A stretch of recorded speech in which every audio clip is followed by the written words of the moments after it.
Alright, so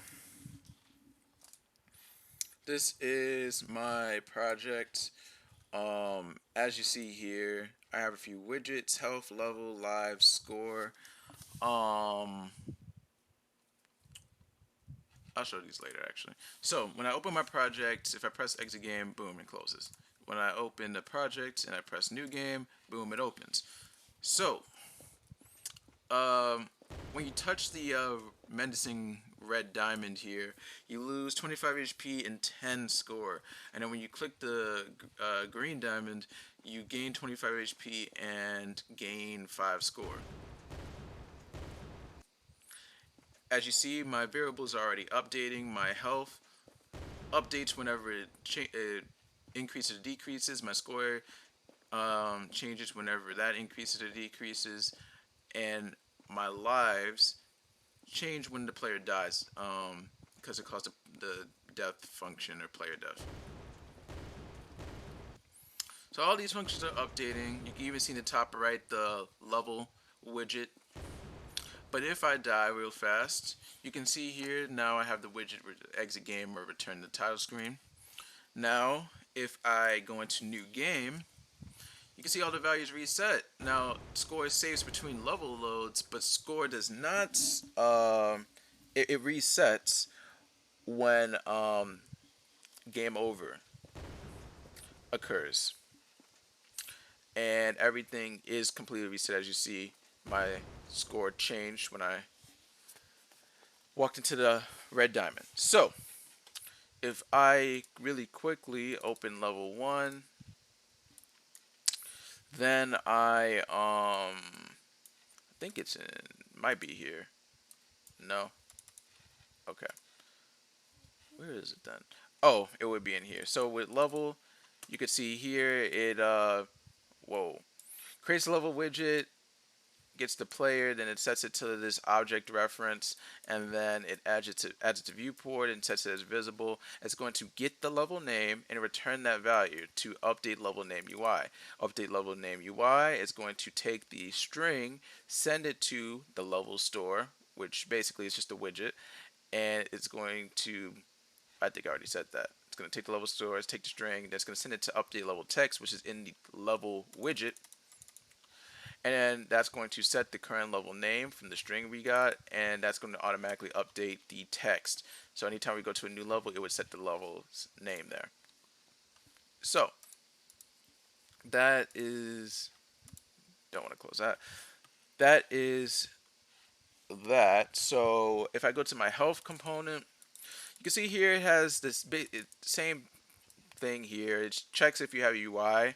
Since it is a component, it's going to basically check if the player boolean is set to true or false, and if it's true, then it's going to create the widget, create the object reference, and so on and so forth, and then update UI. And it also has to take damage just like the video. It has to heal just like the video, and it has death just like the video. And then in update UI, you can see it takes the current HP and the max HP, sends it into the update HP, and then also it's going to call the widget value, the widget object reference, and send it all into this function, which is within the health widget. Now, score, I'm not going to repeat myself, but it's the same thing. However, we do need to cast a basic level game instance and get the game instance as well. Um, because I wanted it to get player score. Player score is a variable within basic level game instance as a float that basically takes and saves the player score between level loads.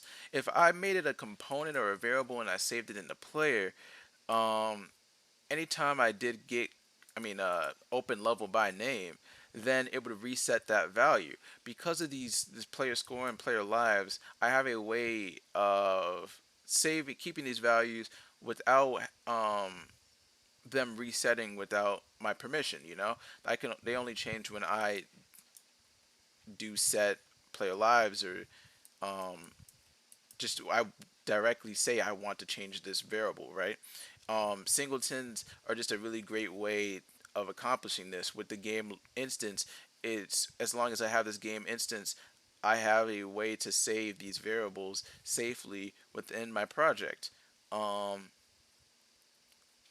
and like opening another level would not remove or ruin these variables as long as that project has that game instance as well.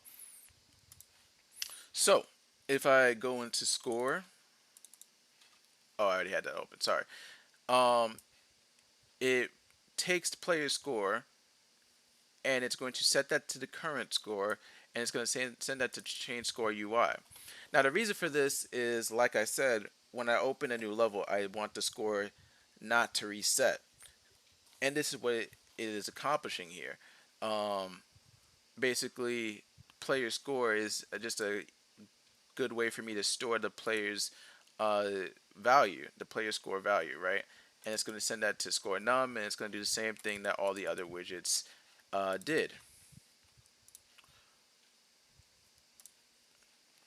And if I go to herding diamond, if you remember the red diamond, when it is overlapped, it's going to take in two inputs: the score input num and the subtract num boolean. Now these are just checking to see if you're subtracting, and it's going to take the score change value. And essentially, this macro library here is just a easier, way to simplify the code in a way that's more digestible. You know, so basically, or yeah, abstraction. Just it's going to take the input, take the value, it's subtracting, send it through here. So all you need to do is create the variables. What's the value that you're changing the player HP, and are you subtracting it? And it's going to run it through here, and if you're subtracting it, then it's going to go through here, and then it's going to take that value, that input, and it's going to send it and subtract it from the current score. And it's going to cast it to the player score. And because of the way I have it set up, it's I don't need to obviously make hurting diamond like have a score component. However, it's basically directly connected to score component, because through hurting diamond overlap, it's going to go to score num, and then that is going to go. Sorry, yeah, it's going to go to determine score num, which is a macro library, and that macro library is directly connected to the score component. So these are all it's all connected, essentially, right?